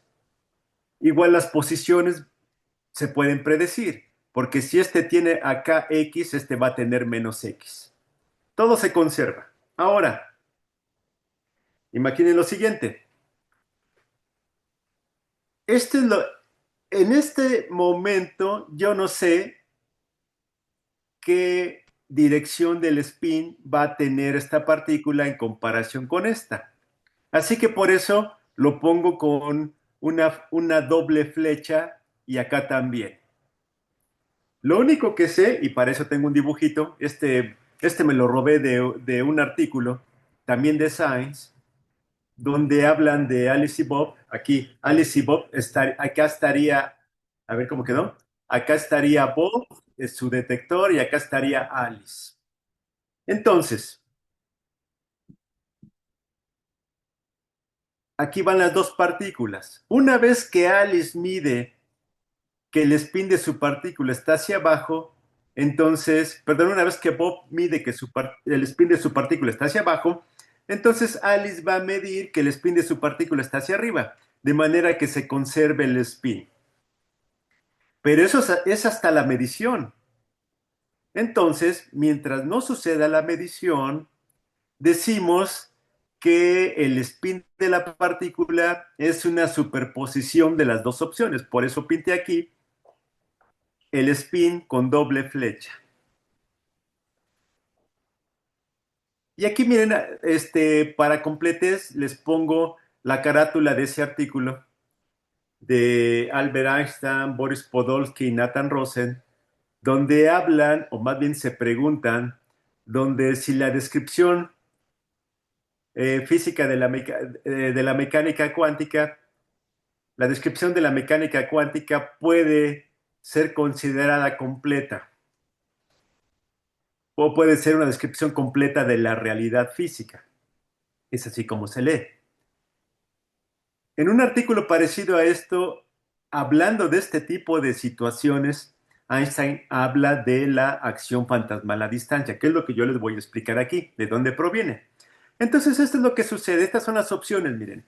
Si aquí en el detector de Alice, ella mide que su partícula que vino de ese decaimiento tiene espina hacia abajo, entonces Bob va a encontrar que su partícula tiene espina hacia arriba. Así lo escribimos en mecánica cuántica. Este es el estado.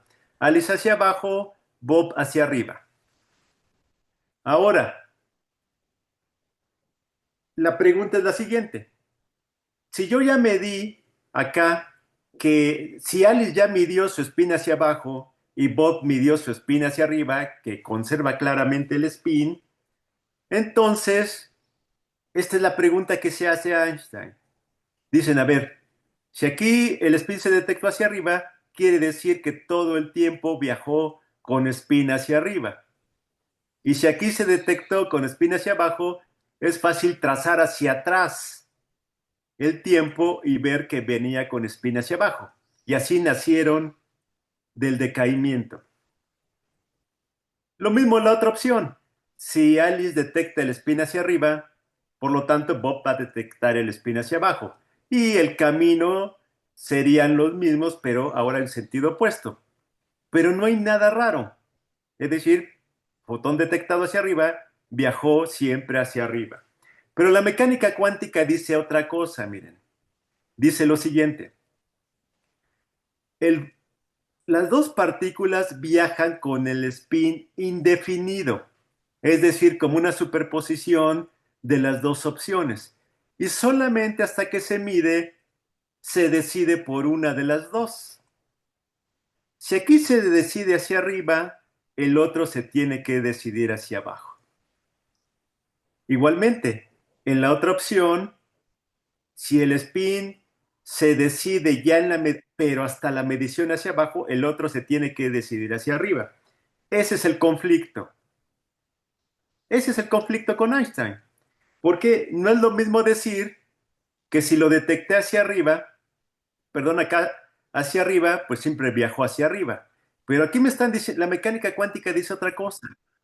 El fotón viaja en la superposición de las dos opciones y solamente hasta el final se decide por una de las dos y que por lo tanto el otro se decide por la opuesta. Esta es la acción fantasmal a distancia. Porque en el momento el momento preciso en el cual el fotón se decide por una de las dos opciones, ¿quién le avisa al otro fotón que tiene que decidirse por la opuesta? Si la mecánica cuántica es aleatoria. Esa es la acción fantasmal a distancia de la cual habla Einstein. Dice, aquí tendría que haber el viaje de información en tiempo cero de aquí hacia acá o al revés, de aquí hacia el otro lado. Ahora imagínense que estos detectores están separados por años luz. Entonces la información tendría que viajar en tiempo cero. Y eso es lo que es un problema para la intuición. Esa es la famosa acción fantasmal a distancia. Bueno, esto no me lo voy a poner porque ahí trae una cosa. Miren, aquí está, Alan Aspect hizo ese experimento, pero además, Alan Aspect le tocó recibir el premio Nobel por haber comprobado esa acción fantasmal a distancia. En lugar de utilizar estos fotones que salen de ese decaimiento, utilizó átomos de calcio 48, de los cuales cuando se excitaban salían pares de fotones. Y esos pares de fotones igual conservaban el spin, perdón, conservaban la polarización, conservaban el momento, conservaban la posición, todo eso. Y justo como lo que les acabo de mostrar, él mostró utilizando, no aquí un dibujo como este, más bien utilizando la teoría de John Bell, pudo ver que a través de una desigualdad que se inventó John Bell para ver si el fotón viaja siempre con la misma polarización o viaja con una superposición de las dos opciones de polarización. Entonces, fue Alan Aspect y su equipo quienes hicieron ese experimento por primera vez. Ahora, ¿cómo lo hacemos nosotros en el laboratorio? Bueno, nosotros ya les explicaron, tenemos un cristal no lineal que excitamos con un láser de color violeta y de aquí salen pares de fotones. Esos pares de fotones conservan el momento y además conservan la energía. Esto es lo que llamamos hace un momento fotón señal en el experimento de Gustavo para la interferencia y este es el fotón testigo. Así se ve en el laboratorio. Bueno, no alcanzamos a ver los fotones en el infrarrojo, son de 810 nanómetros, pero aquí pusimos una representación. El cristal manda pares de fotones, de los cuales los fotones de polarización horizontal, todos ellos vienen detectados, o más bien dicho, estas son fotos de una cámara CCD que tiene eficiencia cuántica que pusimos aquí enfrente, miren aquí, enfrente del cristal. Lo que nosotros vemos aquí como nada más dos líneas es lo que acá captamos nada más donde están estos círculos. Pero realmente los fotones salen formando conos de luz. Y así, si hay un fotón, el cono horizontal es todos los fotones de polarización horizontal, y los conos de polarización vertical vienen acá. Entonces, si hay un fotón horizontal aquí, tiene que tener un compañero con la simetría opuesta del otro lado. Entonces, nosotros obtenemos un estado parecido al estado con acción fantasmal a distancia, que tiene esta forma, nada más de colocar los detectores aquí y acá. Porque aquí es donde está la superposición de un fotón que puede ser horizontal con un fotón que puede ser vertical. Si aquí detecto el vertical que proviene de este cono, el otro va a provenir del otro cono aquí. Entonces, aquí vendría uno horizontal, acá uno vertical. Pero si aquí obtengo el vertical, entonces acá tiene que estar el horizontal. Y esas son las dos opciones. Cuando obtengo horizontal en uno de estos, el otro tiene que ser vertical. O al revés. Si aquí tengo vertical, el otro tiene que ser horizontal. Y esta ya es una superposición de estas dos opciones. Este es el estado con acción fantasmal a distancia cuando hacemos esta fase igual a 1 o menos 1. Así se ve el experimento, miren. Hay que poner compensadores para hacer que esta fase sea más 1 o menos 1. Y el resto ya podemos hacer esa prueba que hizo Alan Aspect para comprobar que este es un estado que tiene acción fantasmal a distancia. Aquí vienen algunas piezas. Acá viene, estas son las lentes que captan a los fotones y los enfocan en la fibra óptica que va a parar a los detectores. Hay un filtro de 810 nanómetros por donde entran los fotones y solamente dejan pasar los fotones que salen o que son de nuestro interés, el señal y el testigo. Aquí tengo, miren, aquí tengo a Rolando y a Eduardo. Aquí hice una prueba de qué implica un divisor de haz. La superposición de las imágenes de Rolando y Eduardo. Yo solamente la puse ahí enfrente. Aquí Eduardo viene de la imagen reflejada de él y Rolando viene de su imagen transmitida. Fíjense qué interesante, ¿eh? Porque eso a veces no se entiende y a veces hasta la gente que habla de universos paralelos, cuando dice, miren, aquí tengo a estas dos personas superpuestas, pues no, no están superpuestas, están en lugares distintos. Pero sin embargo, visto desde este lado del divisor de haz, pareciera que estuvieran en el mismo lugar. Y no es así. Aquí está la computadora con la cual medimos todos esos datos de número de fotones que llegan a los dos detectores. Este es nuestro analizador de conteos y coincidencias de fotones. Acá arriba están los detectores. Estos son los detectores. Aquí viene la fibra óptica que van conduciendo los fotones. Estos detectores tienen eficiencia cuántica del 60%. Es decir, de cada 100 fotones puede captar 60. O sea, tiene una eficiencia cuántica muy grande. Entonces, miren, hay una prueba que nosotros hacemos más simple que la prueba de John Bell. Nosotros hacemos esta prueba en el laboratorio. Decimos que si en uno de los dos, vamos a ver a qué me refiero con uno de los dos, aquí en este experimento hay dos fotones, uno por aquí y otro por acá. Y acá están los polarizadores, miren. Nosotros vamos moviendo los polarizadores a diferentes ángulos para hacer la prueba de la desigualdad de Bell. Ahí se requieren 16 mediciones.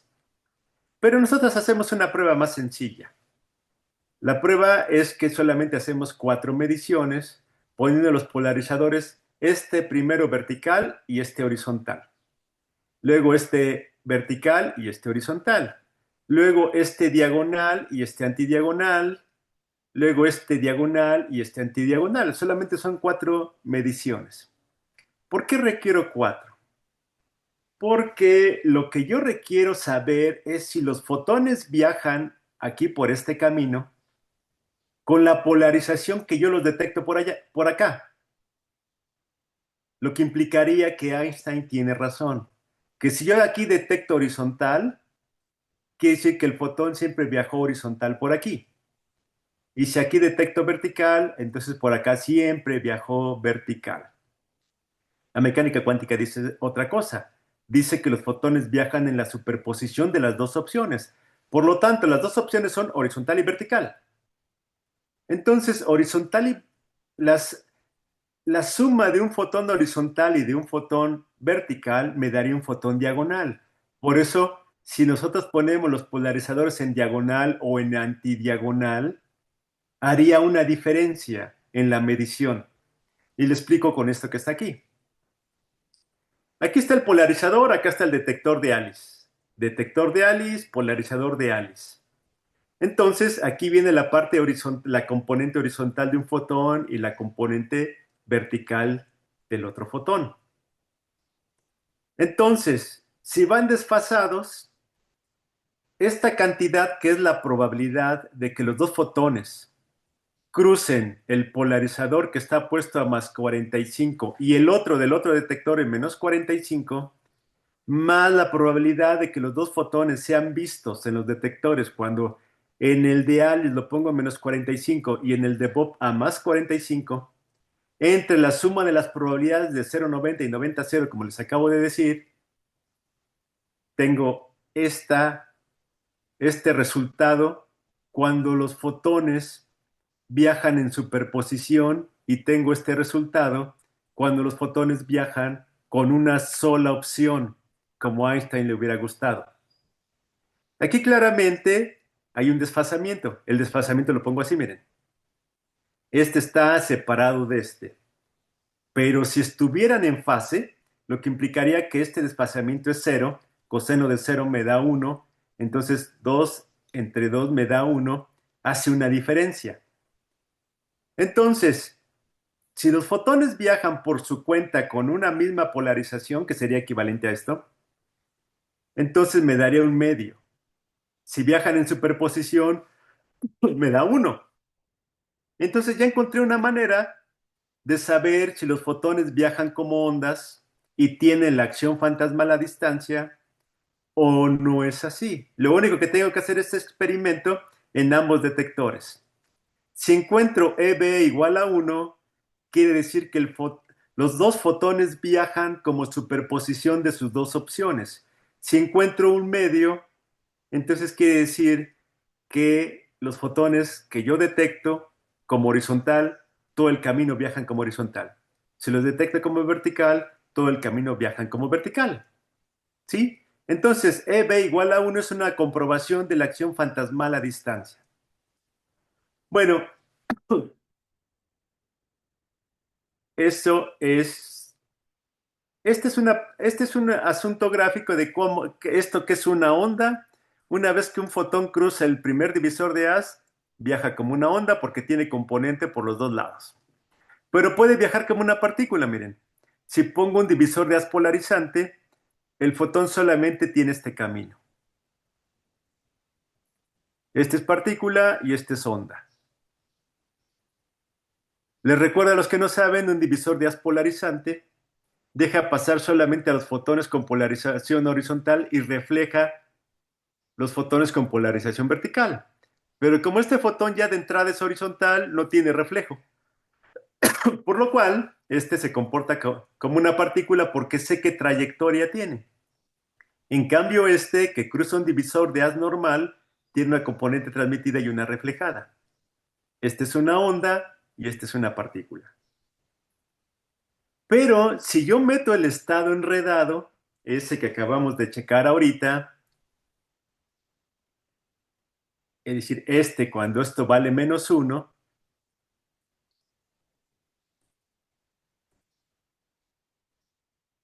entonces hay una componente vertical en ambos lados y hay una del fotón vertical y hay una componente horizontal en ambos lados del otro, del horizontal. Cuando están en fase puedo obtener una componente diagonal o antidiagonal. Así que si pongo los polarizadores en diagonal o antidiagonal, la probabilidad de encontrar dos fotones en los detectores es mayor cuando los fotones solamente viajan por un camino con una sola polarización. Entonces, lo que hemos encontrado en esa clase de experimentos es que cuando van desfasados es 0,5 y cuando van lo más en fase que podemos es 0,85. Esta es una prueba de la acción fantasmal a distancia. Entonces, pues ya queda claro. Miren, si este es el experimento pensado de Wheeler, sin detector, perdón, sin segundo divisor de haz, de todas maneras el fotón se comporta como onda. No es cierto que se comporta como partícula, porque ahí tengo a los dos componentes de cada fotón y aunque no existe el divisor de haz, el fotón, ninguno de los dos, ni el horizontal ni el vertical, se convierte en una partícula. Ambos siguen siendo una onda y lo comprobamos simplemente poniendo los polarizadores aquí, en diagonal y antidiagonal o antidiagonal y diagonal. Entonces, nada más con esta medición, sabemos que el experimento pensado de Wheeler desde el principio estaba mal planteado.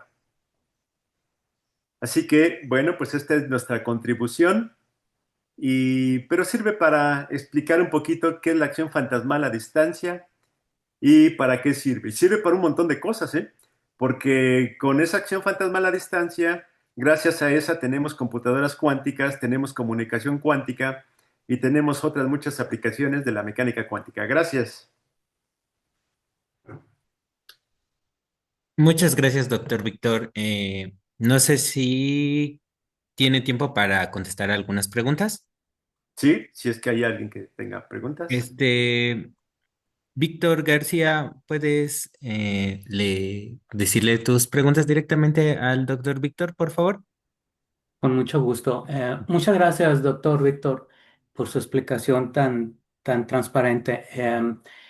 En el caso del cristal tipo 2, sabemos que este va a tener un testigo y señal, ambos con superposición de horizontal y vertical.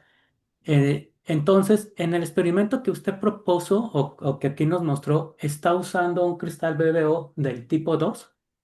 Así es, sí, es un cristal tipo 2. Ok, entonces cuando se pone un polarizador o un splitter del tipo polarizador, entonces tenemos una probabilidad de 50 y 50 de que si ese fotón que viene en superposición de horizontal y vertical se refleje, perdón, se transmite el horizontal y se refleje el vertical. Pero sabemos que no siempre es 50-50, ¿no, doctor? Así es, Eh, sí. entonces, ¿eso en qué medida le afecta al experimento en todo caso? Así es. Los mejores que hemos tenido en el laboratorio son 45-55. Ah, Y aún ok. así hemos trabajado con un 40 y 60.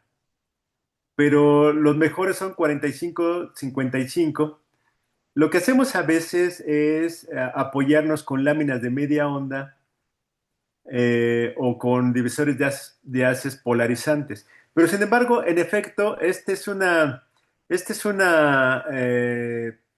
un problema que aunque aquí en este caso no, en este caso en particular, utilizando este tipo de fotones, no de estados enredados no debería ser un problema, porque aquí, por ejemplo, por acá arriba, si entra un fotón horizontal, Mm, también entra uno vertical porque es un estado enredado. Y también por acá entra un vertical, pero también entra un horizontal. Es decir, ese estado que pinté por acá, déjenme localizarlo. Vamos a ver dónde quedó. Miren. Cuando este entra por el puerto cero, es decir, cuando H entra por arriba, imagínate que la transmisión es 55 y la reflexión es 45. ok. Entonces aquí tengo una componente que va a ser transmitida con 55% de probabilidad y el vertical se va a transmitir con 45%, pero acá se invierte después. Ujú. Y aquí, en ese sentido, en este experimento, pues ahí no me causa tanto problema. Pero cuando utilizo divisores de haz con un solo estado, no con dos, como este es con dos estados, entonces ahí sí pierdo precisión. Pero ¿sabes qué hacemos en ese caso? En ese caso lo que hacemos es, déjame irme a la gráfica que yo quiero. Esta, por ejemplo, mira. Sí. Si este es 45-55, como es los que tenemos, entonces voy a tener más transmitidos que reflejados. Mm, sí. Entonces lo que hacemos aquí es ponemos una lámina de media onda y rotamos este un poquito. Y aquí utilizamos un divisor de haz, en lugar de que sea normal, utilizamos un polarizante. Y este lo rotamos a 45 y va a tener una parte transmitida que sería, si es 45, 1 entre raíz de 2, y acá también 1 entre raíz de 2 o un medio la probabilidad. Pero como este no es 50-50, Ujú. entonces quiere decir que habría 55 de estos acá, 50 y 45 de los verticales. Entonces rotamos un poquito Ya. a este con una lámina de media onda, de manera que le dé un poquito más de peso al vertical Ya. con respecto al horizontal. Y así ya los balanceamos. Ok. Pero si voy a utilizar nada más fotones así con divisores que no son polarizantes, pues ahí sí ya me fregué porque voy a tener más transmitidos que reflejados. Exacto. Muy bien, doctor. Una última pregunta, si me permite, así de rapidito. Como sabemos, este tipo de, pues, de entrelazamiento es de popularización lineal. Hay experimentos con orbital angular momentum que también se puedan hacer en la UNAM. Y bueno, en la literatura encontramos más este tipo de grado de libertad, pero ¿hay alguna ventaja que pudiéramos tener contra el orbital angular momentum? Si hay una ventaja, mira, de hecho, sí se puede hacer estas pruebas de enredamiento con fotones que tienen momento angular orbital Sí. y tienen ventaja sobre los estados con polarización lineal, porque el problema si tú los vas a utilizar, por ejemplo, para comunicación cuántica, y te pongo como un ejemplo muy sencillo, que si los quieres mandar al aire libre, Ujú. imagínate que en la torre latinoamericana tú pones un detector y los mandas desde aquí y le apuntas con un telescopio. Entonces muchos de ellos se van a quedar agarrados, van a ser absorbidos por el aire. Pero si tienen momento angular orbital, ese modo no necesariamente les permite ser absorbidos. Mm. Entonces tienen menores pérdidas. O sea que la coherencia de tu haz, la coherencia cuántica, se va a mantener con mayor grado con luz estructurada con momento angular orbital. Pero el problema es que es más difícil producirlos, ¿no? Sí, y para la codificación es más compleja, digamos, ¿no? Aquí se queda claro horizontal, puede ser un uno y vertical un cero, bueno, dependiendo. Si queremos pasarlos a la clásica, al cómputo clásico, de alguna manera, bueno, es relativamente más sencillo. Pero en el orbital angular momentum, la codificación es más compleja, doctor. Así Si es, estoy correcto. ¿No? Ok. así es, así es. Entonces, aunque a final de cuentas, nosotros en el laboratorio hemos producido fotones con momento angular orbital, utilizando estos Mm. rejillas de tenedor, que se les llama. Ya. Sí, sí, sí. Eh, no los hemos enredado, pero sí, en ese sentido es un poco más complicado, aunque la desigualdad de Bell no debería ser muy distinta para hacer este tipo de pruebas, ya que por eso ocupa 16 mediciones, porque Sí. los fotones pueden tener una polarización arbitraria. Si tú te acuerdas, cuando tú quieres saber la polarización de un fotón o de un haz de luz, sacas cuatro números, sacas la intensidad así normal, luego le pones polarizadores y sacas la intensidad cuando pones el polarizador en horizontal, vertical y diagonal. Con esas Sí. cuatro mediciones tú puedes averiguar cuál es la polarización del fotón. Y ahora si tienes dos fotones, entonces Mm. tienes 4 por 4, 16 mediciones. Entonces, la misma desigualdad de Bell te permite saber si un par de fotones que tienen momento angular orbital están enredados. Ujú. Más bien aquí el único problema sigue siendo que para producirlos es más difícil que producirlos con, con los métodos que ya tenemos para fotones con polarización lineal. De acuerdo, doctor. Bueno, pues muchas más preguntas, pero ya no le quiero robar su tiempo. Muchísimas gracias. Gracias a ti. Solo una última pregunta. Diego Sampeiro pregunta, ¿a qué se debe el cristal que no se encuentre centrado en los conos? Ujú. ¿A qué Ahí se debe que voy, el ahí cristal voy. no se encuentra? De hecho, a ver, de hecho sí está centrado porque miren, aquí está, el cristal debe estar aquí, porque esta mancha que está aquí es la mancha de láser que excita el cristal. Entonces, el cristal más o menos es un cuadrito que está por aquí. Ahora, sí, ya entendí por qué este cono sale hacia arriba y por qué este cono sale hacia abajo. Más bien esa sería la pregunta. Miren, esta es parte de la ingeniería de la gente que hace crecer cristales.